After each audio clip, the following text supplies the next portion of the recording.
Bismillahirrahmanirrahim. Assalamualaikum warahmatullahi wabarakatuh. Alhamdulillahirabbil alamin, wassalatu wassalamu ala asrofil anbiya'i wal mursalin wa ala alihi wa sahbihi ajma'in. Asyhadu an la ilaha illallah wahdahu la syarikalah wa asyhadu anna Muhammadan abduhu wa rasuluhu la nabiyya ba'dah. Asbahna wa asbahal mulku lillah walhamdulillah la syarikalah la ilaha illa huwa wa ilaihi nusur wa asbahna ala fitratil islam wa kalimatil ikhlas wa ala dini nabiyina Muhammadin sallallahu alaihi wasallam wa ala millati abina Ibrahim hanifa wa makana minal musyrikin.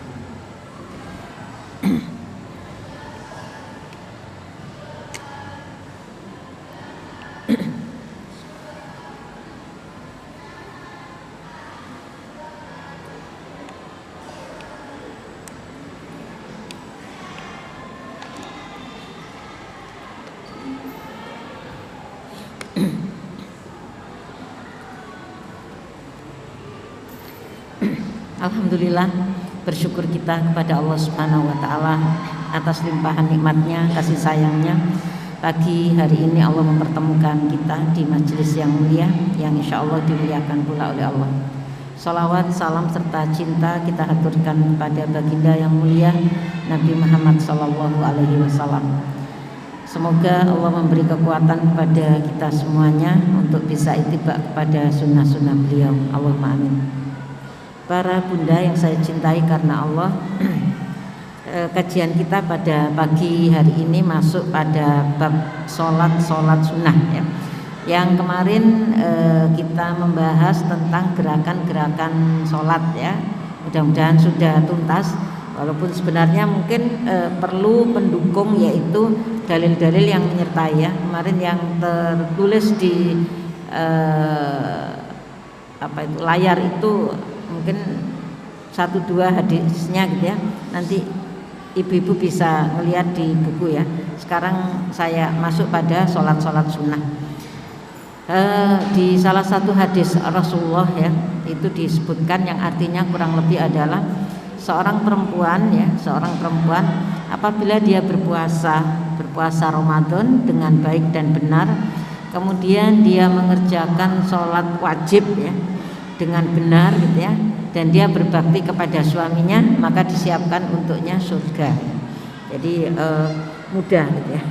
Tinggal kita harus memiliki kekuatan ya untuk bisa melaksanakan apa yang pernah disabdakan oleh Rasulullah itu untuk bisa mendapatkan surga.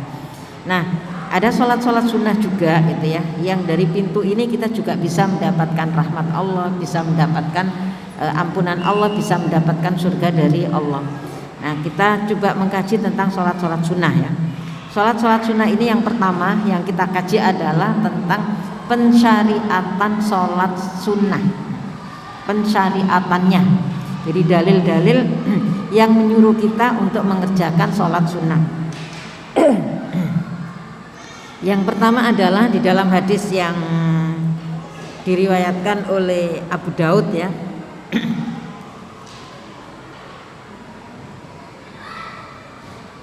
Bismillahirrahmanirrahim. Nabi sallallahu alaihi wasallam bersabda, wa an Abi Hurairah anna Nabiyya sallallahu alaihi wasallam qala ya. Dari Abi Hurairah bahwasanya Nabi sallallahu alaihi wasallam bersabda, inna awwala ma yuhasabun nas bihi yaumal qiyamah min a'malihim as-shalah. Sesungguhnya pertama kali yang akan dihisab oleh Allah pada hari kiamat dari sekian amal-amalnya adalah sholat ya. Jadi kalau misalkan kita puasa, kita zakat ya, kita infak, kita sedekah dan lain sebagainya, ternyata yang akan dilihat oleh Allah pertama kali yang akan diperhitungkan, yang akan dihisab adalah sholat ya.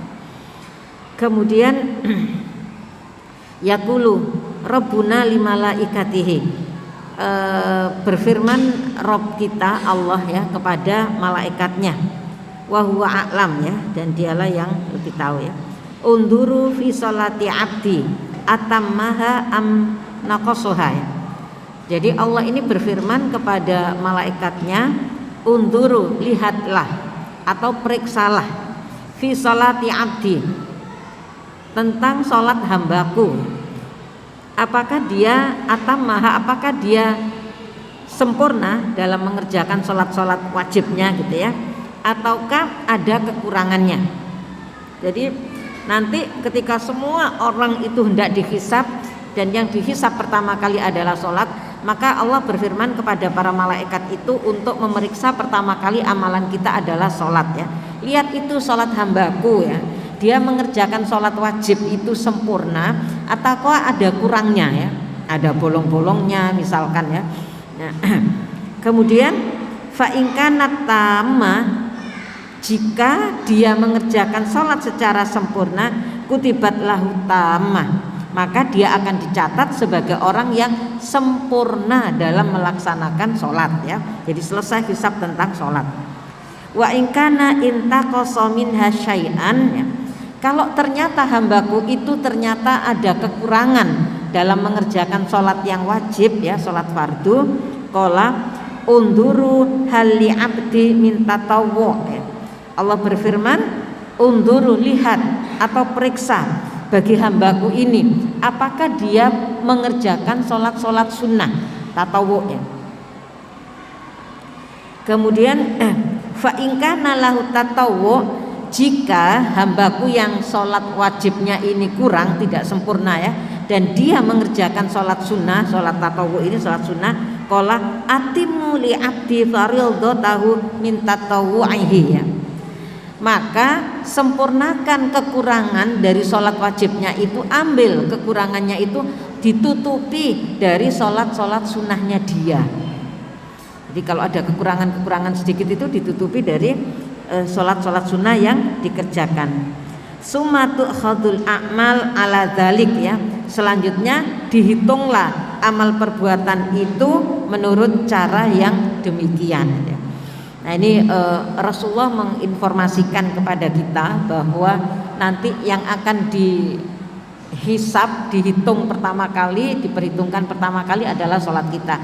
Kalau selama hidup kita ini sholat wajibnya tidak ada yang bolong sama sekali, alhamdulillah ya. Jadi kita termasuk yang tamah tadi ya, termasuk yang sempurna ya. Maka kita dicatat sebagai orang yang sempurna dan selesai hisab kita dalam hal sholat gitu ya.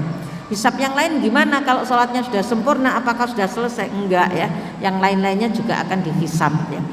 Nah, tapi kalau yang pertama dihisab sholat ternyata dia punya kekurangan, maka Allah itu sangat sayang gitu ya. Allah memerintah kepada malaikat tolong diperiksa itu sholat-sholat sunnahnya. Kalau dia pernah mengerjakan sholat-sholat sunnah dan dia punya bolong-bolong mengerjakan sholat wajib, tutupi sholat-sholat wajib itu dengan sholat-sholat sunnahnya ini. Kalau misalkan kita tidak punya celengan tabungan sholat sunnah, bagaimana? Ya kita akan dihisab lebih lagi gitu ya, berat bagi kita karena sholat fardu kita ada yang kurang ya. Nah ini salah satu keutamaannya gitu ya, bahwa sholat sunnah yang kita kerjakan itu adalah untuk menutupi kekurangan-kekurangan kita di sholat fardu, di sholat wajib. Tapi bukan berarti ya akhirnya kita begini, sholat fardunya santai aja gitu. Nanti kalau saya ada waktu saya perbanyak sholat tatawwu saya, enggak ya, itu tidak boleh karena kita sudah by design ya untuk menganggap remeh sholat fardu ya. Sholat fardu itu tidak bisa diganti, tidak bisa digantikan oleh orang lain ya. Misalkan kita punya suami yang sangat sayang kemudian minta digantikan, tidak bisa. Kita punya anak-anak banyak yang lebih bagus kualitas sholatnya, minta digantikan juga tidak bisa ya. Jadi ada kewajiban-kewajiban individu yang harus kita kerjakan dan tidak bisa digantikan oleh orang lain gitu ya. Nah inilah yang disebut dengan sholat ya. Nah jangan punya pikiran misalkan begini, kalau sholat nanti sholat fardu saya itu bolong kemudian ditambah dengan sholat sunnah, kemudian sekarang ini sholat fardu kita santai, itu tidak bisa ya. Ini kan hanya kekurangan-kekurangan ya. Kalau kita perempuan biasa kekurangannya itu pada misal kita haid gitu ya, kita haid nih. Misalkan sudah waktunya bersih dari haid hari ke-7 gitu ya. Nah bisa jadi bersihnya haid kita itu adalah tengah malam ya, tapi kita nggak segera ngeliat, kita lihatnya adalah subuh. Jadi persepsi kita bersihnya itu adalah subuh, sehingga kita hanya mengerjakan sholat wajibnya itu subuh. Padahal kalau misalkan jam 3, jam 2, jam sebelum subuh itu sudah bersih, harusnya kita wajib mandi besar dan kita punya kewajiban mengerjakan sholat isya. Nah, pada kondisi-kondisi yang tidak kita sengaja seperti ini, inilah fungsinya sholat tatawwu, sholat sunnah itu untuk menutupi kekurangan-kekurangan kita. Sama juga ketika kita zuhur sudah masuk ya, waktu zuhur sudah masuk, kita tidak ada niat untuk meninggalkan sholat. Begitu kita mau mengerjakan sholat zuhur, ternyata haid itu datang ya, sehingga kita tidak bisa mengerjakan sholat zuhur ya. Nah, ini untuk menutupi kekurangan-kekurangan kita yang kita tidak sengaja. Atau mungkin pernah ya, kita sangat kelelahan ya, kecapean, akhirnya kita tidur ya. Habis bepergian jauh, padahal maghrib itu sudah deket ya, akhirnya kita tertidur ya, seret lewat, bangun-bangun tengah malam gitu ya, baru kita mengerjakan sholat maghrib, sholat isya gitu ya. Nah, itu kan sebenarnya kita tidak sempurna ya. Nah, untuk menutupi kekurangan-kekurangan kita yang seperti ini, harapannya adalah dari sholat-sholat sunnah gitu ya. Makanya kita mengajarkan kepada anak-anak, kepada diri kita ya, kalau dalam ilmu fikih kan sunnah itu kalau dikerjakan mendapatkan pahala, kalau tidak dikerjakan tidak apa-apa ya, memang ya. Tapi kita menanamkan kepada diri kita, kepada anak-anak kita, sunnah itu kalau dikerjakan mendapatkan pahala, tapi kalau tidak kita kerjakan kita rugi ya. Kita rugi ya. Jadi kalau kita kerjakan kita mendapatkan pahala, kalau tidak kita kerjakan kita itu rugi. Kenapa? Karena kita tidak punya tabungan. Jadi kalau orang dagang ya Bun ya, kalau orang dagang yang namanya modal itu adalah sholat wajib ya. Yang namanya laba itu adalah sholat sunnah. Nah, kalau kita dagang bertahun-tahun ternyata kita tidak punya laba, kan rugi gitu ya. Harusnya orang yang dagang itu pasti orientasinya adalah dia dapat laba. Nah, kalau kita hanya sholat wajib aja nggak ada labanya, karena ini adalah kewajiban kita kepada Allah ya. Kalau pengen dapat laba, pengen dapat keuntungan, kita mengerjakan sholat sunnah gitu ya, untuk memotivasi kita bisa mengerjakan sholat sunnah. Hadis yang kedua dari Abu Umamah bahwa Rasulullah Sallallahu Alaihi Wasallam bersabda, an Abi Amamah anna Rasulullah Sallallahu Alaihi Wasallam qala, dari Abi Amamah bahwasanya Rasulullah Sallallahu Alaihi Wasallam bersabda, ma'adzinallahu li abdin fi syai'in afdalu min rak'ataini. Allah tidak memperhatikan sesuatu amal perbuatan hamba yang lebih utama daripada 2 rakaat yusolliha yang dia kerjakan. Wa innal bir la yudarru fawqa ra'sil abdi madama fi sholatihi. Sesungguhnya rahmat Allah itu selalu di atas kepala hamba selama hamba itu berada dalam keadaan sholat ya. Jadi Allah tidak memperhatikan suatu amal perbuatan hamba yang lebih utama daripada mengerjakan sholat sunnah 2 rakaat ya. Jadi ketika kita mengerjakan sholat sunnah 2 rakaat ya, sholat sunnah apapun, maka dikatakan rahmat Allah selalu di atas kepala kita selama kita mengerjakan sholat sunnah 2 rakaat ya. Rahmat Allah terus berada di atas kita. Tapi kalau kita sudah tidak mengerjakan sholat, ya sudah, rahmat itu sudah diambil oleh Allah ya. Makanya kalau ada waktu-waktu luang, waktu-waktu senggang gitu ya, nah kayak waktu-waktu jam-jam segini ini ya, ini kalau tidak ada kajian kita bisa mengerjakan sholat duha. Kalau maaf ya, kalau kita di rumah ya, kalau kita di rumah itu kayaknya pekerjaan nggak ada habisnya gitu ya. Jadi kalau mau mengerjakan sholat duha itu loh, apa ya, masak belum selesai, balesi WA belum selesai gitu ya, ada aja di rumah ya. Kita lihat ke kiri kayaknya butuh ditangani, lihat ke kanan apalagi gitu ya, pokoknya ada aja ya. Jadi kalau mau mengerjakan sholat sunnah itu memang kita harus punya niat yang kuat gitu ya, dan kita harus bisa menjadwal gitu ya, bahwa jam segini saya harus bisa menghentikan seluruh aktivitas saya untuk mengerjakan sholat sunnah duha misal gitu ya. Contoh ya, karena pada saat itu rahmat Allah ada di atas kita. Qala Malik fil Muwatta, Imam Malik berkata dalam kitabnya yang bernama Kitab Muwatta itu ya. Balagani anna Nabiya sallallahu alaihi wasallam, aku menerima berita bahwa Nabi sallallahu alaihi wasallam qala bersabda, istaqimu walan tuhsu, ya. Tetaplah engkau sekalian beristiqomah dan tidak akan engkau sekalian menghitung kebaikan istiqomah itu. Wa'lamu anna khaira a'malikum as-shalah. Ketahuilah bahwa sebaik-baik amal perbuatan itu adalah sholat. Sholat. Jadi pertama kamu hendaklah engkau istiqomah, karena tidak ada yang bisa menghitung kebaikan istiqomah itu ya. Jadi saking banyaknya kebaikan istiqomah itu tidak ada yang bisa menghitung kebaikannya. Yang kedua, amal perbuatan ya, yang paling baik adalah sholat ya. As-sholat. Wala yuhafidhu 'alal wudu illa mu'min ya. Dan tiada seorang pun yang dapat menjaga wudunya kecuali orang yang benar-benar mukmin, kecuali orang yang benar-benar beriman ya. Menjaga wudu, yuhafid 'alal wudu ya, menjaga wudu itu kan berat gitu ya, kecuali orang-orang yang betul-betul beriman kepada Allah. Kalau dulu pada masa generasi awal, masanya Rasulullah dan para sahabat, Rasulullah biasa mempertahankan wudu ya. Jadi senantiasa menjaga wudu. Kalau batal bersegera untuk berwudu. Datang waktu sholat sekalipun belum batal, tapi Rasulullah senang untuk memperbaiki wudu ya. Jadi menjunjung berusaha untuk menjaga bagaimana kita itu dalam keadaan suci. Orang yang senantiasa menjaga wudu biasanya dia akan hati-hati dengan lesannya. Malu kalau mau berbuat sesuatu yang melanggar ya, karena dia menjaga kebersihan dirinya, kesucian dirinya dengan cara menjaga wudu ya. Dan itu dilakukan oleh Rasulullah. Kata Rasulullah, tidak ada yang bisa menjaga wudu kecuali orang yang betul-betul beriman kepada Allah dan Rasulnya ya. Jadi ada 3, hendaklah kau istiqomah. Yang kedua, amalan terbaik adalah sholat ya. Dan yang ketiga, menjaga wudu.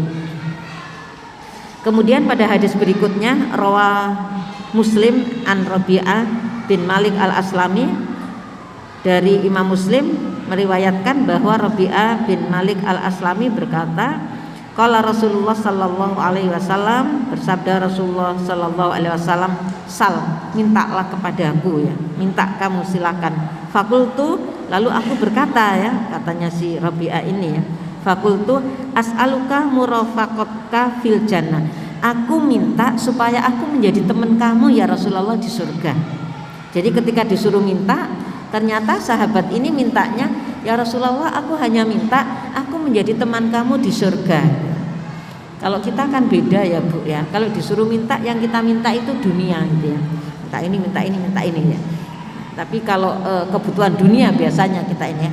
Tapi kalau sahabat, kamu sal, minta lah gitu ya. Ternyata dia mintanya, aku meminta untuk menjadi teman kamu di surga gitu ya. Jadi orientasi sahabat dulu itu adalah orientasi akhirat, bukan orientasi duniawi gitu ya. Sehingga waktu-waktu mereka itu memang digunakan untuk amal-amal yang berorientasi akhirat. Mungkin beda dengan orang kebanyakan sekarang ya. Sekarang itu banyak sekali orang yang menghabiskan waktunya hanya sekedar mengejar orientasi dunia, sehingga ketika beribadah itu fisiknya sudah lelah, tidak bisa maksimal, tidak bisa khusyuk ya, tidak bisa punya waktu yang cukup banyak untuk bisa bercakap-cakap dengan Allah dan seterusnya ya, karena orientasinya adalah dunia. Tapi para sahabat ini orientasinya adalah akhirat. Aku hanya minta menjadi teman kamu di surga. Nah, faqala, maka Rasulullah itu menyampaikan kepada sahabatnya ini ya, au ghaira dzalik, ada yang lain enggak ya. Ternyata jawabnya huwadzak, enggak, cukup itu saja. Masya Allah ya. Padahal sama Rasulullah itu dipersilahkan. Ada enggak yang lain yang kamu minta? Enggak ya Rasulullah, saya hanya cukup menjadi teman kamu di surga ya. Ini barang mahal ya. Qala, kemudian Rasulullah bersabda, fa'inni ala nafsika bikasratis sujud ya. Kata Rasulullah, kalau begitu, kalau kamu mintanya adalah menjadi temanku di surga, tolong aku dibantu supaya keinginan kamu itu bisa terkabul. Apa yang diinginkan oleh Rasulullah? perbanyak sujud. Perbanyak sujud ya. Maksudnya kasratus sujud itu adalah perbanyak mengerjakan sholat sunnah. Jadi salah satu kunci untuk bisa menjadi teman Rasulullah di surga itu adalah memperbanyak sholat sunnah. Makanya tadi di awal ya saya sampaikan ada banyak pintu untuk bisa mendapatkan surga Allah ya.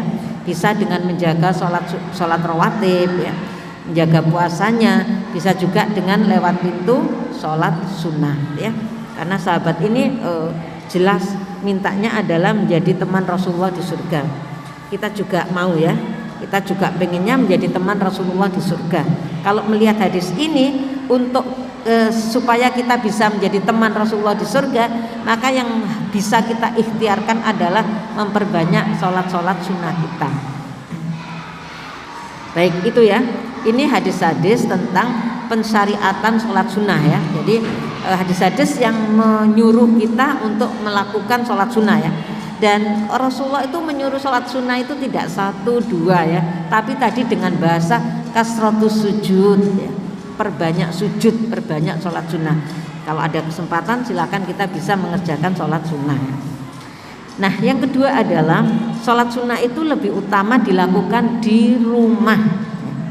Jadi kalau ada pilihan sholat sunnah itu lebih utama mana? Dikerjakan di masjid kah atau dikerjakan di rumah? Maka yang lebih utama adalah dikerjakan di rumah. Terus kalau di masjid sholat apa? Yang di masjid adalah sholat fardu, sholat wajib. Jadi kalau misalkan sholat duhur ya, kita sholat duhur, sholat sunnahnya bisa kita kerjakan di rumah. Setelah itu kita pergi ke masjid ikut sholat berjamaah, nanti sholat sunnahnya bisa di rumah kalau memungkinkan. Kalau misalkan tadi ya ibu nganter putra putrinya ke sekolah ini gitu ya, mungkin janjian sama temen yang lain gitu ya. Nah sambil menunggu kita bisa mengerjakan sholat duha. Di mana? Di masjid ini ya. Walaupun lebih baiknya di rumah ya. Tapi nanti kalau kembali ke rumah malah kita nggak sholat gitu ya. Kan ada ya, yang di rumah itu malah jarang sholat ya. Kalau di masjid malah rajin. Di rumah biasanya sholatnya nggak khusyuk gitu ya. Habis salam kayaknya sudah keinget ini keinget itu ya, banyak pekerjaan yang harus diselesaikan. Tapi kalau sholat jamaah di masjid setelah salam kayaknya nggak wajar begitu salam kita berdiri duluan gitu ya. Jadi sholat jamaah di masjid itu mengkondisikan kita untuk menjadi orang yang lebih baik, untuk menjadi hamba Allah yang lebih khusyuk ketika kita sholat, ketika kita beribadah. Jadi kalau ditanya loh berarti riak dong, riaknya sama Allah saja gitu ya, nggak apa-apa. Jangan riak sama teman-teman gitu ya, itu yang nggak boleh ya. Kita riak sama Allah saja. Kayaknya aku kalau sholat di rumah kok males-malesan ya, bahkan mungkin jarang sholat sunnah ya. Coba ikut sholat wajibnya di sini di Masjid Cordoba gitu ya. Ya mungkin awal-awal karena manusia ya, kabeh sholat sunnah kok aku nggak sholat gitu ya. Lama-lama mudah-mudahan menjadi habit ya, menjadi kebiasaan kita untuk mengerjakan sholat sunnah. Nah, tapi berdasarkan tuntunan sholat sunnah itu lebih utama dilakukan di rumah, baik untuk laki-laki maupun untuk perempuan. Jadi para suami kita yang punya kebiasaan sholat berjamaah di masjid, nggak apa-apa dikasih saran sesekali sholat sunnahnya di rumah untuk memotivasi kita, untuk supaya rumah itu juga bercahaya gitu ya. Jangan punya rumah nggak pernah kita sholat di situ, sholatnya semuanya di masjid, ngajinya di masjid, sholatnya di masjid, sholat sunnahnya di masjid ya. Terus rumah untuk apa? Untuk tidur ya. Untuk duduk-duduk, untuk anak. Jangan ya, di rumah juga kita membaca Al-Quran juga di rumah, mengerjakan sholat sunnah di rumah ya, sholat malam di rumah ya. Kalau tidak Ramadan kayaknya banyak masjid yang ditutup kan, jadi sholat malamnya pasti di rumah ya. Sholat sunnah silakan bisa kita kerjakan di rumah. Imam Ahmad dan Muslim menceritakan dari Jabir bahwa Nabi Shallallahu Alaihi Wasallam bersabda, "Qala idza shalla ahadukumus sholata fi masjidihi falyaj'al li baitihi nasiban min sholatihi fa innallaha azza wa jalla ja'ilun fi baitihi min sholatihi khairan." Jika salah seorang darimu biasa mengerjakan sholat di masjid ya, hendaklah rumahnya juga diberi bagian dari sholatnya. Kita kasih jatah ya rumah kita, supaya Allah meletakkan kebaikan di dalam rumahnya itu karena sholatnya itu tadi ya. Di rumah harus dapat jatah. Kalau misalkan suami kita yang biasa pergi ke masjid, kita tidak ke masjid, ya kita ya yang memberikan cahaya di rumah itu adalah kita, yang istrinya sama anak-anak perempuan kita ya. Yang anak laki-laki kita sarankan ya, kita motivasi sholatnya ikut di masjid ya. Jadi semuanya bercahaya. Inda Ahmad an Umar anna Rasulullah sallallahu alaihi wasallam qala salatul rajuli fi baitihi tatawwu'an nurun faman syaa nawwara baitahu. Salat seseorang dalam rumahnya itu yakni yang berupa salat sunnah adalah sebagai nurun cahaya. Maka barang siapa yang suka, ia dapat menerangi rumahnya hingga bercahaya. Jadi salat kita itu adalah cahaya. Bisa dibayangkan ya, kalau kita tiap malam sholat tahajud gitu ya, berarti setiap malam rumah kita itu bercahaya. Kalau pagi kita mengerjakan sholat sunnah fajar ya, sholat sebelum subuh ya, kita mengerjakan sholat duha, pada saat pagi rumah kita bercahaya, pada saat duha rumah kita bercahaya, nanti duhur bercahaya, isya bercahaya, masya Allah. Jadi rumah kita itu bercahaya terus ya. Kalau kita tidak pernah mengerjakan sholat malam, berarti kalau malam rumah kita gelap seperti kuburan ya. Kata Rasulullah, rumah yang tidak didirikan, yang tidak dibacakan Al-Quran, yang tidak digunakan untuk mengerjakan sholat, gelap seperti kuburan ya. Tapi kalau kita baca Al-Quran dan sholat, ada nur, ada cahaya. An Abdullah bin Umar qala Rasulullah sallallahu alaihi wasallam ij'alu min salatikum wala tattakhidhuha kuburon. Nah ini ya, kerjakanlah sebagian sholat kamu itu dalam rumahmu, dan jangan engkau jadikan rumahmu itu seperti kuburan. Kuburan itu kan orang ditanam, dia tidak bisa bergerak, udah ya. Jadi kayak kalau kita tuh maksudnya hanya untuk tempat tidur aja gitu ya, gelap, tidak ada pencahayaan gitu ya. Nah jangan ya, tidak ada aktivitas kan, karena diam. Rasulullah menginginkan di rumah kita itu ada cahaya, tidak gelap seperti kuburan ya, tidak ada aktivitas. Kemudian di hadis berikutnya, rawah Abu Dawud bi isnadin sahih an Zaid bin Thabit anna Nabiyya sallallahu alaihi wasallam qala salatul mar'i fi baitihi afdal min salatihi fi masjidi hadza illal maktubah. Kata Rasulullah, salat seseorang di rumahnya itu afdol, lebih utama daripada dia salat di masjidku ini. Masjidku ini kata Rasulullah itu adalah Masjid Nabawi. Illal maktubah, kecuali salat wajib. Jadi salat sunnah yang dikerjakan baik laki maupun perempuan itu lebih afdolnya di rumah daripada mengerjakan di masjid, sekalipun itu di Masjid Nabawi. Padahal kan sholat di Masjid Nabawi itu dikalikan sekian pahalanya ya, berlipat-lipat gitu ya. Tapi kata Rasulullah begitu ya, supaya apa? Supaya rumah mendapatkan bagian dari cahaya rahmat gitu ya, dan malaikat juga senang berada di rumah kita. Ini ya hadis-hadis yang menjelaskan bahwa sholat di sunnah lebih utama dilakukan di rumah. Nanti mungkin barangkali ada yang bertanya, kalau perempuan sholatnya lebih utama di mana? Di rumah ataukah di masjid gitu ya. Kalau perempuan, ada hadis yang mengatakan sholat perempuan di rumah itu lebih utama daripada sholatnya perempuan di dalam kamar lebih utama daripada di tempat yang lebih terbuka ya, misalkan di ruang tamu. Di ruang tamu di rumahnya itu lebih utama daripada dia sholat di luar ya. Ini bagi perempuan ya. Nah tentang keutamaannya kita tidak tahu ya, ini rahasia dari Allah. Jadi kalau ibu misalkan saya ini pengen sholat wajib, lebih utama mana antara saya sholat di masjid ataukah saya sholat di rumah? Berdasarkan hadis itu memang bagi perempuan lebih utama sholatnya di rumah. Yang jadi masalah adalah ada banyak perempuan yang kalau sholat di rumah itu tidak khusyuk, tidak bersemangat ya, tadi ya jarang sholat sunnah gitu ya. Tapi ketika dia sholat di masjid, dia bertemu dengan saudara muslim yang lainnya gitu ya, sesama muslimah gitu ya, dia lebih bersemangat sholat di masjid itu. Dia bisa mengerjakan misalkan sholat zuhur, dia bisa mengerjakan sholat sunnah qobliyah, bisa ba'diyah, bisa zikir lebih khusyuk gitu ya. Ya monggo gitu ya, bisa mengerjakan sholat di masjid ya. Jadi sesekali kita butuh suasana-suasana untuk mengembalikan semangat kita sholat di masjid ya. Nanti kalau sudah mendapatkan spiritnya, sudah mendapatkan semangatnya, nggak apa-apa kita balik ke rumah. Yang penting di rumah itu pertahankan satu, sholat di awal waktu dan kerjakan secara berjamaah ya. Jadi kalau kita kan ada, kalau ada anak perempuan ya kita tetap begitu mendengar adzan kita segera berwudu lebih dahulu. Setelah itu kita mengajak putra putri kita ya, yang laki-laki kita bilang ayo segera ke masjid, yang perempuan jamaah sama mama misalkan gitu ya.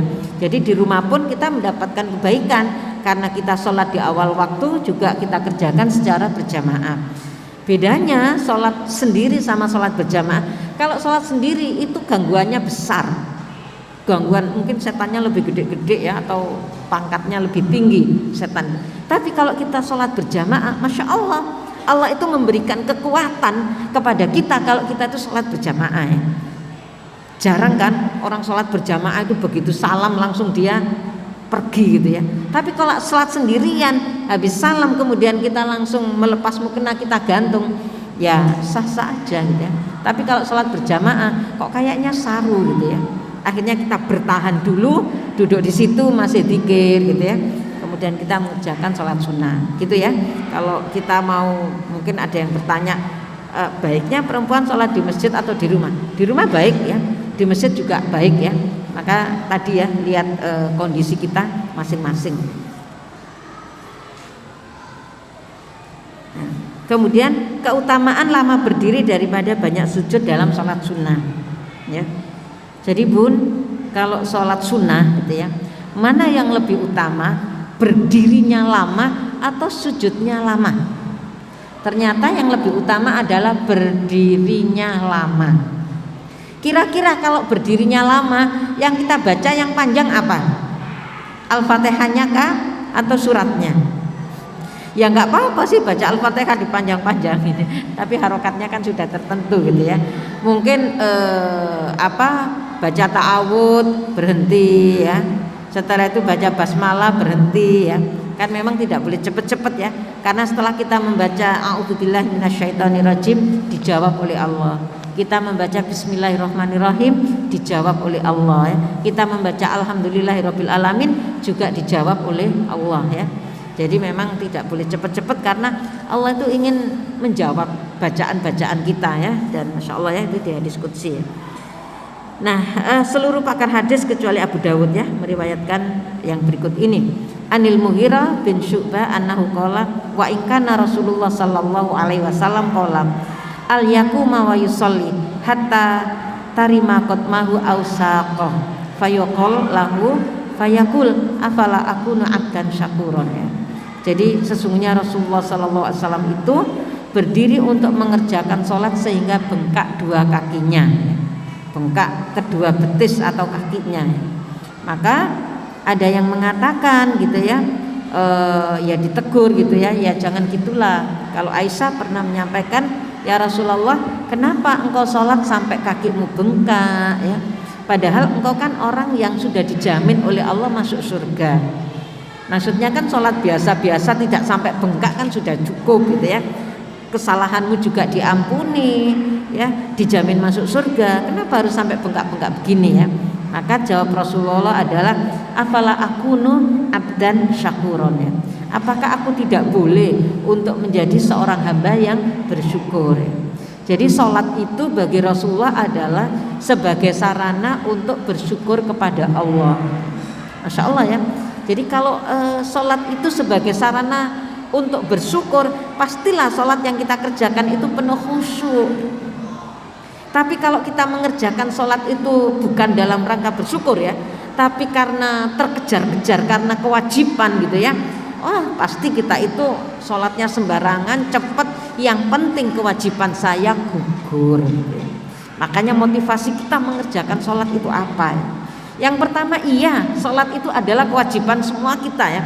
Dimana kalau kita tidak mengerjakan sholat kita berdosa. Oke, satu ya. Yang kedua, setelah kita tahu itu jangan terus-terusan ya. Itu sudah melekat sudah secara otomatis karena ini adalah wajib gitu ya. Yang kedua, kita mengerjakan sholat karena kita butuh. Kita itu butuh untuk mengerjakan sholatnya. Butuh kenapa? Karena memang ketika pensyariatan sholat pertama kali pada saat peristiwa Mi'raj yang diterima oleh Rasulullah itu adalah ketika Rasulullah dalam hidupnya, dalam sejarah disebut Rasulullah mengalami Asmul Husni, tahun duka cita, tahun kesedihan terdalam dalam perjalanan hidup Rasulullah pada saat itu ya, karena diusir oleh orang-orang kafir Quraisy ya, dihina oleh orang-orang kafir Quraisy. Kemudian istri tercintanya meninggal, kakeknya meninggal ya, pamannya meninggal, istri tercintanya meninggal. Jadi betul-betul sangat bersedih pada saat itu. Ternyata Allah memberikan solusi. Solusinya apa? Dengan cara mengerjakan sholat. Menerima perintah sholat itu ketika Rasulullah berada dalam kondisi yang amul husni ya, duka cita yang amat mendalam. Allah memberikan perintah sholat. Sehingga kalau kita lihat di situ kita hidup itu, saya yakin ya, karena hidup itu kan selalu berdampingan ya. Ada saat dimana kita senang, tapi ada saat dimana kita sedih. Ada saat dimana kita mendapatkan rezeki, tapi ada saat dimana kita seret ya, kekurangan itu ya. Ada saat dimana kita mendapatkan kebahagiaan, tapi ada saat dimana kita mendapatkan musibah ya. Kalau dihitung-hitung ya tergantung gitu ya. Ada yang manusia yang bersyukur itu akan mengatakan sebagaimana Nabi Ayub ya. Nabi Ayub ketika diuji oleh Allah sakit, istrinya bilang, Ayub kamu kan nabi, mbak ya minta sama Allah, kalau kamu berdoa itu pasti dikabulkan supaya disembuhkan penyakitmu. Tapi Nabi Ayub mengatakan, aku malu untuk meminta disembuhkan dari penyakitku, padahal sakit kulitnya sampai menggerogoti bau dan lain sebagainya. Ayub mengatakan saya malu. Kenapa? Karena kenikmatan yang diberikan oleh Allah itu terlalu banyak, lebih banyak daripada sakit yang diberikan oleh Allah, daripada musibah yang diberikan oleh Allah. Makanya Ayub tidak mau minta segera untuk disembuhkan gitu ya. Nah kita juga seperti itu ya, pasti ada kehidupan yang kadang senang, kadang tidak ya, kadang di atas, kadang tengah, di bawahnya. Makanya sholat itu menjadi kebutuhan kita untuk mengadu kepada Allah ya. Kebutuhan kita ya. Jadi kalau tidak sholat itu kita akan mencari waktu. Kapan sih kita bisa secara totalitas untuk mengagungkan Allah, menyembah Allah, mengagungkan Allah ya, menganggap Allah itu lebih besar, lebih mulia dan lain sebagainya. Ya kecuali di dalam sholat. Jadi itu kebutuhan kita ya. Dan yang ketiga adalah sholat itu sebagai sarana kita bersyukur kepada Allah. Sebagaimana Rasulullah menyampaikan ya, abdan syakuro, an aku na abdan syakuro, apakah aku tidak boleh sholat itu aku jadikan sebagai aku bersyukur kepada Allah. Nah itu sholat yang harus kita lakukan ya.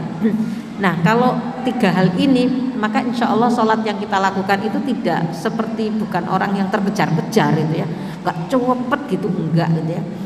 Akhirnya kita mulai belajar tentang apa itu sholat ya, syarat-syaratnya ya, kemudian berwuduknya harus benar, gerakan-gerakannya harus benar ya, sehingga kita bisa memaknai sholat yang kita lakukan. Setelah sholat itu ada kebahagiaan tersendiri, ada ketenangan tersendiri ya, plong ya, karena kita sudah bisa dialog sama Allah. Nah mungkin beda tataran orang yang masih sebatas mengerjakan sholat adalah sebatas yaitu hanya menggugurkan kewajiban ya. Nah kita berproses untuk meningkatkan pemahaman kita dari sekedar menggugurkan kewajiban kepada bahwa sholat itu adalah kebutuhan kita. Di dalam sholat pada saat sujud kita boleh berdoa ya, tapi jangan diucapkan, cukup dalam hati ya. Setelah at-tahiyat akhir ada kesempatan lagi untuk bisa berdoa ya. Nanti setelah salam itu juga kita bisa berdoa, dan itu adalah waktu-waktu yang dianggap mustajabah oleh Allah ya. Sehingga sholat ini menjadi aktivitas yang memang kita butuhkan ya. Dari waktu-waktunya sangat kita butuhkan ya. Nah itu Rasulullah ini karena lama berdirinya sehingga betisnya itu bengkak ya. Kalau kita kan nggak ada yang bengkak ya, biasa-biasa aja. Kalau ada yang bengkak pun karena bengkak sebelumnya gitu ya, sudah bengkak terus kita sholat ya, jadi bukan sholat kemudian bengkak ya, tapi bengkak kemudian kita sholat.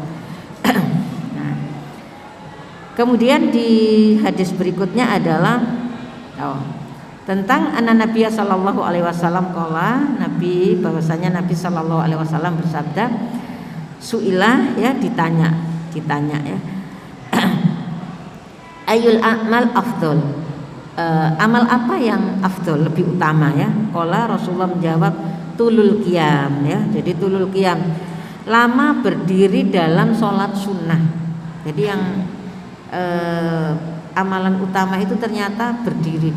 Jadi Bu, kalau misalkan kita sholat sunnah apa ya, sholat sunnah duhur gitu ya, nah itu sunnahnya memang ya agak lama. Tapi kalau kita berjamaah ya nggak bisa lama-lama ya, harus mengikuti aktivitas sholat berjamaah di masjid ya. Kalau kita mungkin mendirikan sholat jamaah di rumah sambil menunggu anak-anak boleh. Yang lebih enak ya sholat malam gitu ya, berdirinya panjang-panjang karena sudah free ya, nggak ada siapa-siapa yang mengganggu, tidak menunggu iqomat gitu ya. Kemudian ditanya lagi, ditanya fa'ayyus sedekah afdal, mana sedekah yang lebih utama gitu ya, sedekah manakah yang lebih utama? Qala, beliau menjawab, juhdul mukil, ini adalah sedekah dari orang yang kekurangan. Jadi orang ini sebenarnya kekurangan, tapi dia mau bekerja, dia punya harta ya, kemudian dia sedekahkan. Kata Rasulullah itu afdol daripada orang yang kaya raya dia bersedekah ya. Orang yang kaya bersedekah itu kan wajar karena dia punya kelebihan, tapi orang yang kekurangan dia bisa bersedekah ya. Kata Rasulullah afdol itu lebih utama ya, karena dia mampu memanage ya hatinya ya, bahwa dari hartaku ada yang ingin saya bagikan dengan orang lain. Kemudian Rasulullah ditanya lagi ya, fa'ayul hijratu afdal, qala man hajara ma haramallahu alaihi ya. Ditanya hijrah mana yang lebih utama, kata Rasulullah, hijrah yang lebih utama adalah orang yang meninggalkan hal-hal yang diharamkan oleh Allah. Kalau kita sudah tahu sesuatu itu haram kemudian kita tinggalkan, itulah hijrah yang lebih baik, yang lebih afdal ya. Karena Rasulullah pernah bersabda, la hijrata ba'da fathul Makkah. Setelah peristiwa Fathul Makkah itu kemudian Rasulullah mengatakan la hijrata ba'da Fathul Makkah. Tidak ada hijrah lagi setelah Fathul Makkah ini. Maksudnya hijrah makan ya, hijrah tempat ya. Maka bermunculanlah setelah itu hadis-hadis yang lebih utama ya tentang hijrah, yaitu meninggalkan perbuatan yang diharamkan oleh Allah. Kemudian kila fa'ayul jihadi afdol ya. Ditanya mana jihad yang lebih utama, qala man jahadal musyrikin bimalihi wa nafsi. Jihad yang paling utama adalah yang memerangi orang-orang musyrik binafsi wa mal, dengan dirinya ya, fisiknya dan hartanya.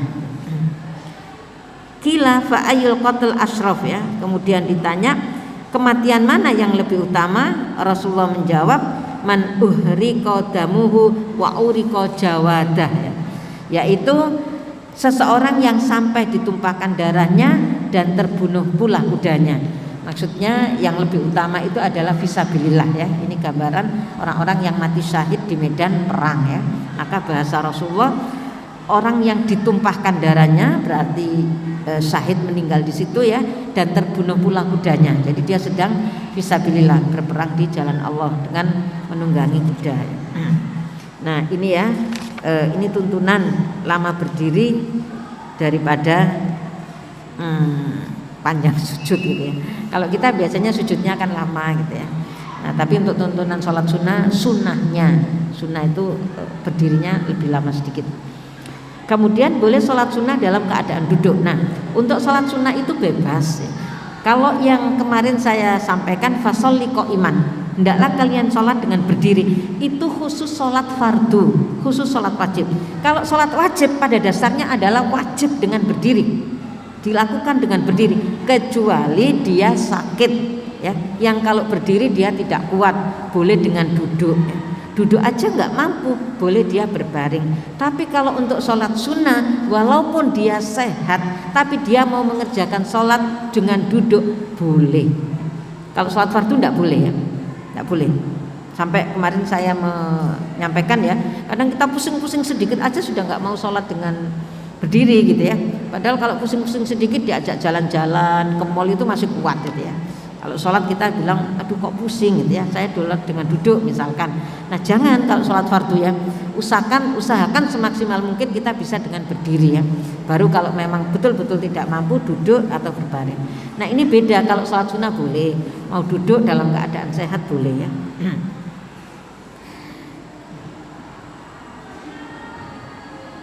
Ya, ini an Alqamah qala qultu li Aisyah kaifa kana yasna'u Rasulullah sallallahu alaihi wasallam qala fi rak'ataini wa huwa jalis. Apakah yang dilakukan Rasulullah sallallahu alaihi wasallam jika mengerjakan salat 2 rakaat dalam keadaan duduk? Kemudian dijawab oleh Aisyah ya. Qalat, Aisyah menjawab, kana yaqra'u fihima fa idza arada ayyarka qoma faraka'a. Nabi kedua rakaat itu Nabi SAW membaca sambil duduk. Kemudian jika ingin rukuk beliau berdiri dan terus rukuk. Jadi boleh ya. Memang lebih. Nanti misalkan rakaat pertama berdiri, rakaat kedua duduk itu juga boleh. Rakaat pertama duduk, rakaat kedua kok enak gitu ya, mau berdiri itu juga boleh ya. Cukup ya. Nah sekarang pembagian sholat sunnah ya. Pembagian sholat sunnah saya singkat aja. Pembagian sholat sunnah itu ada 2. Ada sholat sunnah mutlak dan ada sholat sunnah muqayyad. Kalau disebut mutlak ya, mutlak yang namanya juga mutlak. Mutlak itu tidak terikat oleh apapun. Kalau muqayyad itu artinya terikat. Kalau mutlak enggak. Nah mutlak itu misalkan apa? Saya niat mengerjakan sholat sunnah 2 rakaat, itu namanya mutlak. Tapi kalau muqayyad ini terikat tertentu ya.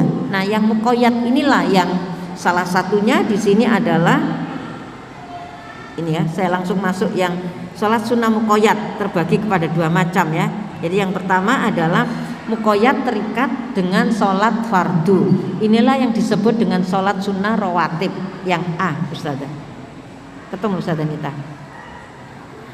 Ya, sholat sunnah muqayyad ya. Jadi tadi kalau mutlak ya tidak terikat oleh apapun ya, niat boleh. Nah ini yang muqayyad. Saya ingin menjelaskan yang muqayyad dulu ya. Nah yang muqayyad ini yang pertama adalah terikat dengan sholat-sholat fardu. Inilah yang sering kita dengar dengan istilah sholat sunnah rawatib. Jadi sholat sunnah rawatib itu sholat sunnah yang mengiringi sholat sunnah fardu, apakah sebelumnya ataukah sesudahnya. Kalau sebelum sholat fardu maka disebut sebagai qobliyah, sholat sunnah qobliyah, sholat sunnah rawatib qobliyah sebelumnya. Kalau setelah sholat fardu disebut sholat sunnah rawatib ba'diyah, sesudah sholat fardu ya. Jadi ada qobliyah, dari kata-kata qobl itu artinya sebelum, ada ba'diyah, ba'diyah itu adalah ba'da, sesudah itu ya. Untuk mempermudah ya. Nah apa saja yang muqayyad ini, yang sholat sunnah rawatib ini ya. Nah yang pertama adalah sholat sunnah fajar. Sholat sunnah fajar. Mungkin ada yang bertanya ya, apa bedanya sholat fajar, sholat sunnah fajar dengan sholat sunnah qobliyah subuh? Karena hadis-hadisnya itu banyak yang disebutkan adalah sholat sunnah fajar. Jadi kalau kita bilang sholat fajar itu adalah sholat subuh, maka sholat sunnah fajar itu sama dengan sholat sunnah qobliyah subuh ya, itu yang disebut dengan sunnah fajar. Nah tentang keutamaannya sholat sunnah fajar atau sholat sunnah qobliyah subuh, berapa rakaatnya? Rakaatnya 2 ya, hanya 2 rakaat. Tapi keutamaannya luar biasa ya. Keutamaannya yang pertama disebutkan oleh Aisyah ya, an Aisyata anin Nabi sallallahu alaihi wasallam qala huma ahabbu ila minad dunya jami'an. Katanya Aisyah itu dari Nabi sallallahu alaihi wasallam, Nabi pernah menerangkan dengan mengatakan kedua rakaat itu ahabbu, lebih aku sukai kata Rasulullah ya, daripada apa? Minad dunya jami'an, daripada dunia jami'an dan seluruh isi dunia. Kata Rasulullah, 2 rakaat sunnah qobliyah subuh itu ahabbu, lebih aku cintai, lebih aku sukai, minad dunya jami'an, daripada dunia dan semua yang ada di dunia ini. Bisa dibayangkan ya, lebih disukai oleh Rasulullah. Padahal istrinya Rasulullah termasuk dunia gitu ya, termasuk isi dunia gitu ya. Tapi kata beliau, dua rakaat qobliyah subuh itu ahabbu, lebih aku cintai. Sehingga Rasulullah berusaha untuk mempertahankan ya, untuk istiqomah mengerjakan 2 qobliyah subuh ya. Waktunya kapan ya? Ya setelah masuk adzan subuh sampai, kalau kita ikut sholat berjamaah ya sampai qomat gitu ya. Kalau sudah qomat ya kita mengikuti sholat berjamaah. Tapi kalau ibu sholat di rumah sama anak-anak, mungkin waktunya lebih panjang gitu ya. Nunggu anak-anak dulu, nah itu panjang gitu ya. Kalau kebiasaan orang di kita di Indonesia, mungkin juga di sekitar sini di Sidoarjo yang saya tahu di sekitar sini. Kalau subuh itu kan adzan jaraknya berapa ya? Kayak pakai patokan ini ya. Jaraknya itu berapa, terus kan qomat ya, sudah ada tanda qomat ya. Dan Masjid Cordoba ini qomatnya paling lama kalau subuh itu ya. Sebagian jamaah yang agak jauh-jauh seneng ya supaya tidak tertinggal. Tapi mayoritas itu kan dipercepat untuk mengerjakan sholat subuh.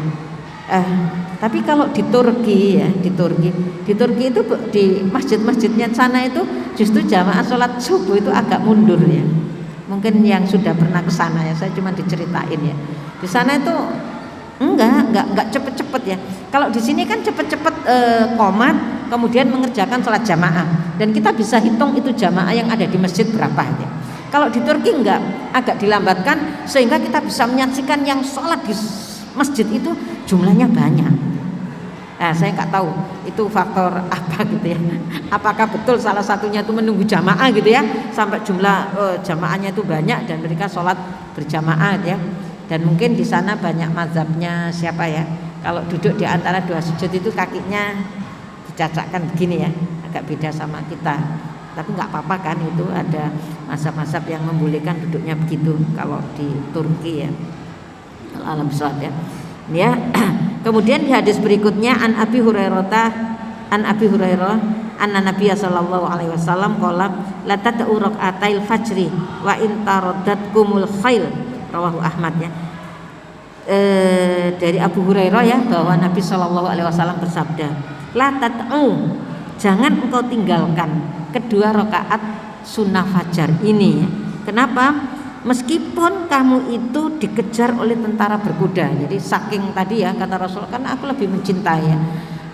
Jangan kamu tinggalkan meskipun engkau dikejar oleh tentara berkuda.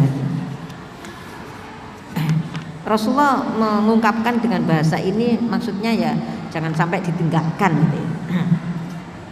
Kemudian an Aisyah qalat lam yakun Rasulullah sallallahu alaihi wasallam ala syai'in minan nawafil asadda mu'ahadan minar rak'ataini qabla subuh. Rasulullah sallallahu alaihi wasallam dalam mengerjakan sholat sunnah itu tidak serajin ketika mengerjakan sholat sunnah 2 rakaat qoblal fajr ya.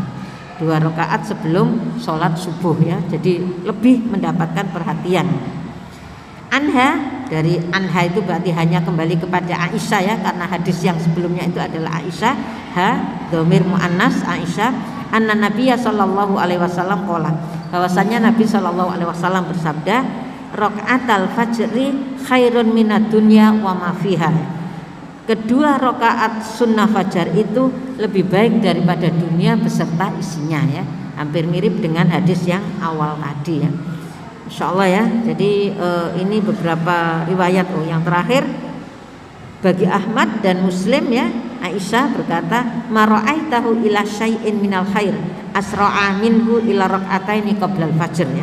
Aku tidak pernah melihat Nabi sallallahu alaihi wasallam begitu rajin dan cepatnya mengerjakan sesuatu kebaikan sebagaimana rajin dan cepatnya mengerjakan 2 rakaat sunnah sebelum sholat subuh ya. Ini hadis-hadisnya cukup banyak gitu ya, yang memberikan pemahaman sekaligus memotivasi kita gitu ya. Kita dapat apa gitu ya. Karena kita itu biasanya gini ya. Kalau kita ada sunnah ini pertanyaannya dapat apa gitu ya, kebaikannya apa, pahalanya apa, kita tanya dulu gitu ya. Kalau nggak dapat apa-apa biasanya kita pikir-pikir nggak ada pahala gitu ya. Nah ini sama Rasulullah langsung ya. Berikutnya adalah keringanan dalam mengerjakan sholat sunnah fajar. Apa keringanannya? An Hafsah, qalat, ini dari istri yang lain ya, yaitu Hafsah anaknya Umar bin Khattab. Dia berkata, karena Rasulullah Shallallahu Alaihi Wasallam qala, adalah Nabi Shallallahu Alaihi Wasallam bersabda, yusolli rakaatayil fajri qabla subhi fi baiti. Jadi Rasulullah mengerjakan sholat sunnah 2 rakaat sebelum subuh itu di rumahku, katanya Hafsah gitu ya. Kemudian yukhaffifuhuma jiddan ya, mengerjakannya itu khafif itu ringan sekali, ringan atau cepat ya. Jiddan, ada kata jiddannya sekali ya, jadi sangat ringan atau sangat cepat gitu. Itu menurut kesaksian Hafsah istri Rasulullah Shallallahu Alaihi Wasallam ya. 2 rakaat pernah beliau mengerjakan di rumahku dan aku menyaksikan ternyata dikerjakannya sangat khafifan, sangat cepat sekali atau sangat ringan sekali. Di hadis berikutnya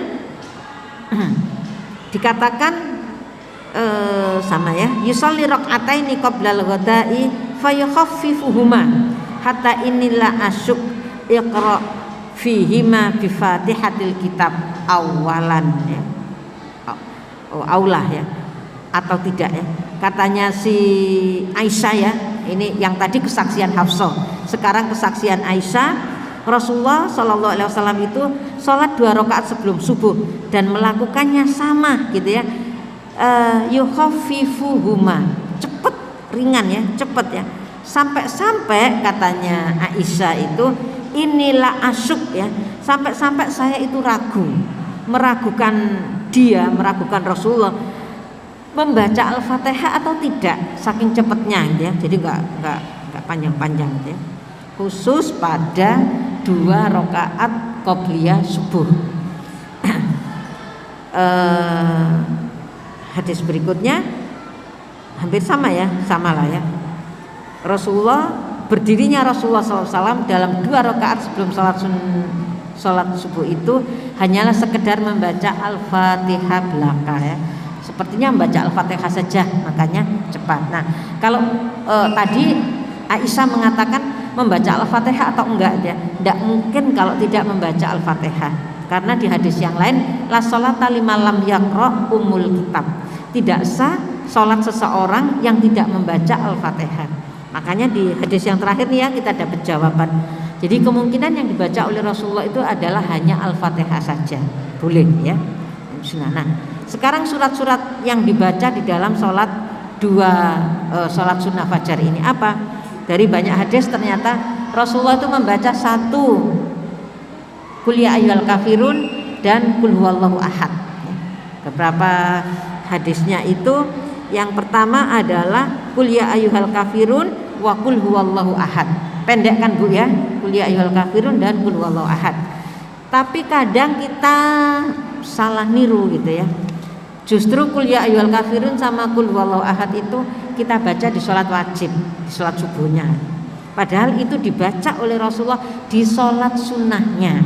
Apakah salah atau tidak sah atau tidak boleh? Boleh ya.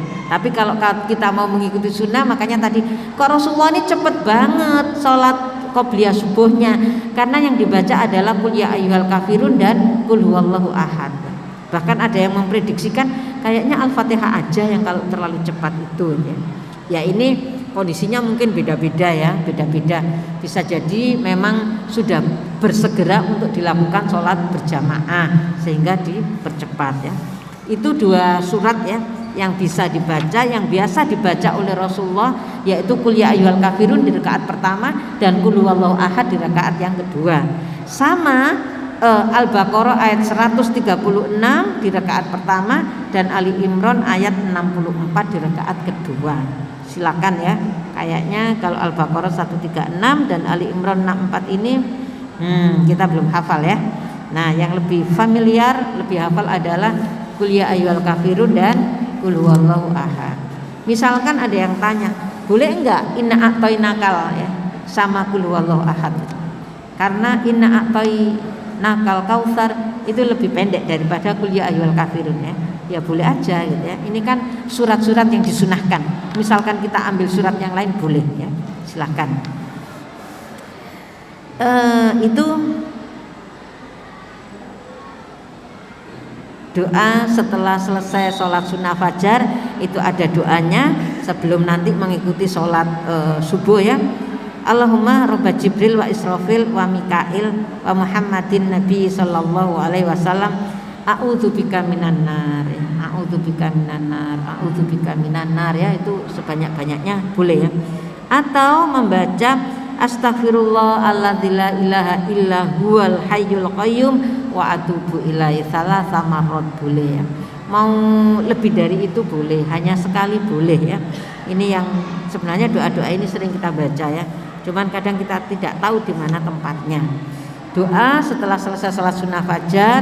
Nah, ada berbaring sesudah sholat sunnah fajar. Ini sebenarnya kalau di rumah. Kalau Rasulullah di masjid, Rasulullah tidak pernah berbaring ya. Bahkan pernah ada sahabat ngelihat ada sahabat lain itu setelah sholat sunnah sebelum sholat subuh berbaring-baring di masjid, itu dimarahi ya, disuruh bangun ya. Jadi yang disaksikan oleh Aisyah, Rasulullah pernah berbaring setelah sholat sunnah fajar. Ulama mengatakan kemungkinan besar itu sama Rasulullah dilakukan di rumah. Kan tadi Rasulullah seneng kalau sholat sunnah dilakukan di rumah ya. Setelah mengerjakan sholat sunnah, berbaring sebentar menghadap ke kanan ya, kemudian bangun berangkat mengerjakan sholat jamaah subuh di masjid. Begitu ya. Mungkin cukup sampai di sini, ada sisa waktu 10 menit kita bisa tanya jawab ya, nanti biar bisa diakhiri jam 9. Demikian yang bisa saya sampaikan. Alhamdulillah fala takunanna minal mumtarin. Salam dari saya mohon maaf, billahi taufik wal hidayah. Assalamualaikum warahmatullahi wabarakatuh.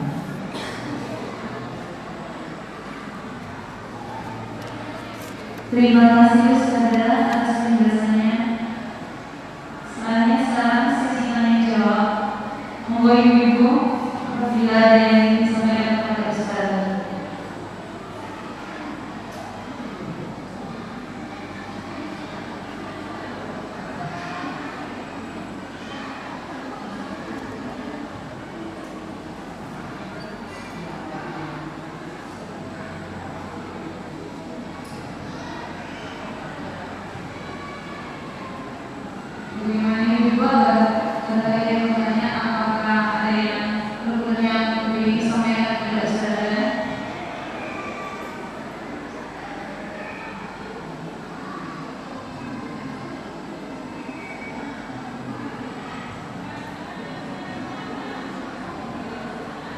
Baiklah, karena mungkin ibu sudah pada paham, silakan.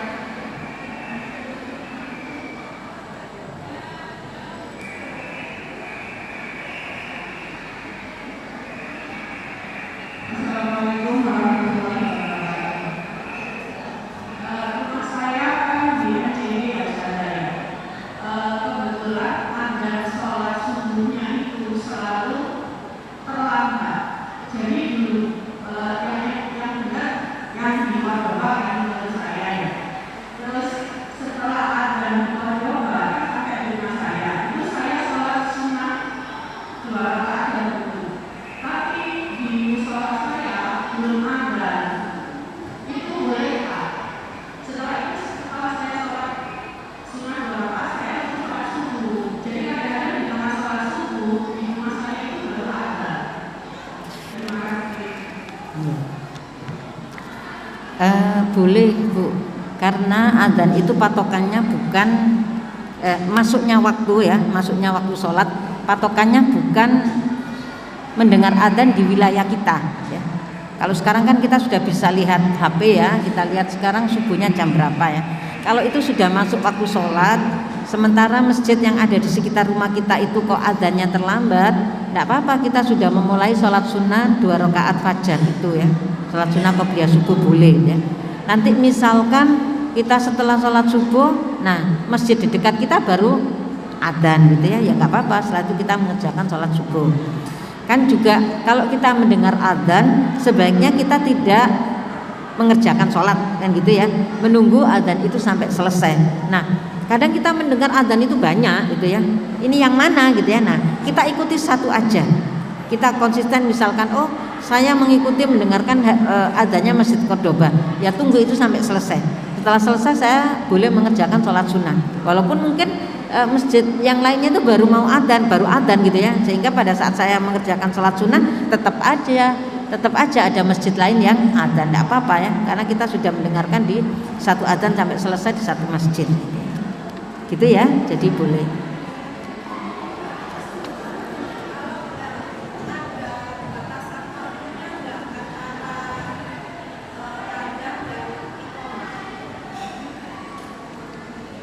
Batasan waktu antara adzan dan iqamah itu tidak ada, sangat tergantung dari kalau misalkan di masjid tergantung dari kesepakatan jamaah kapan dimulainya mengerjakan sholat berjamaah ini ya.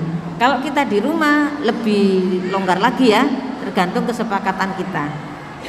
Yang jelas tidak boleh mengerjakan sholat sunnah setelah waktu subuh habis gitu ya. Waktu subuh habis kita baru qomat gitu ya mengerjakan, nah ini yang salah ya. Selama masih ada waktu boleh. Makanya tadi saya ceritakan di beberapa masjid di Turki itu katanya yang sudah pernah ke sana itu ya, itu sholat subuhnya banyak yang agak mundur, nggak kayak kita kan berapa menit gitu ya cepet qomat. Di sana enggak ya, sehingga pada saat sholat subuh itu jamaahnya banyak banget ya gitu ya.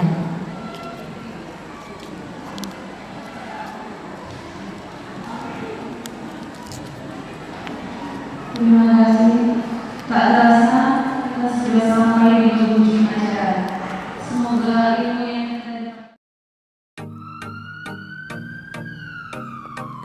Dikala mendesak itu ada, di saat darurat itu tiba, pertolongan segera menjadi hal yang utama.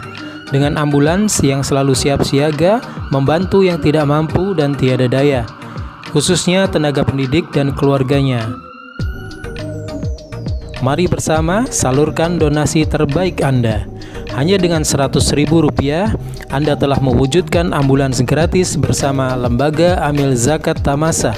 Donasi Anda dapat disalurkan melalui link donasi.tamasa.org atau melalui transfer rekening Bank BSI 72007324 atas nama Yayasan Tabungan Amal Saleh. Info dan konfirmasi donasi hubungi 0857 555 8001. Mari bersama, peduli sesama.